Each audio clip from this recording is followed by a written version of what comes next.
आशिकी music present.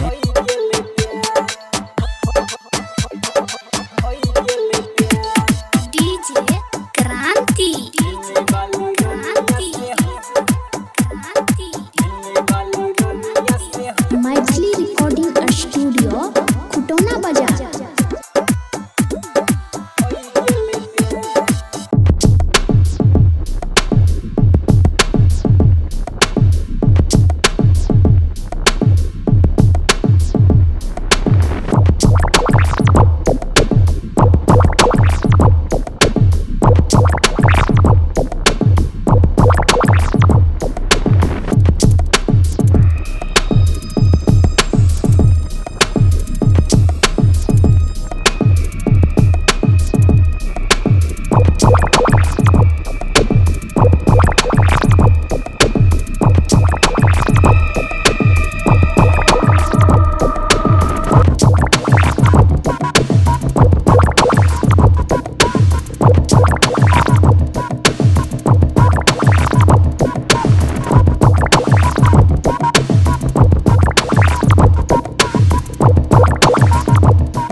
बचपन से रही साथी हमार, दिल्ली वाली रनिया से होई गेले प्यार।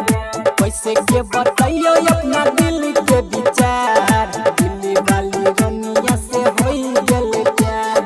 पता नहीं हमारा चलल रे, कौन के दिलवा लगल रे।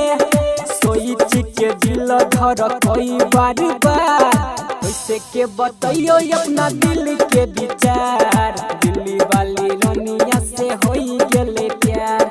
कैसे के बताइयो अपना दिल के विचार, दिल्ली वाली रनिया से होई गेले प्यार। मैथिली रिकॉर्डिंग स्टूडियो खुटौना बाजार। Presented by Aashiqui music.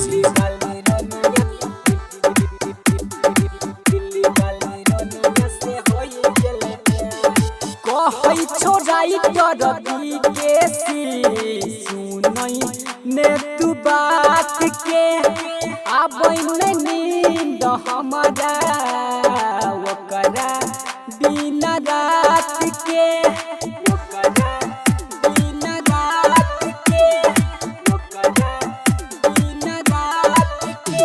हाँ कहै छोड़ाई डरबी के सुनई ने तू बात के, आबै में नींद हमारा ओकरा बिना रात के, ओकरा बिना रात के, ओकरा बिना रात के। आशिकी अखिलेश करे विचार, दिल्ली वाली रनिया से होई गेले प्यार। कैसे के बताइयो अपना दिल के विचार, दिल्ली वाली रनिया से होई गेले प्यार। पता नहीं हमारा चलल रे, कौन के दिलवा लगल रे। सोच के दिल धर कई बार कैसे के बताइयो अपना दिल के विचार, दिल्ली वाली रनिया से होई गेले प्यार। कैसे के बताइयो अपना दिल के विचार। Presented by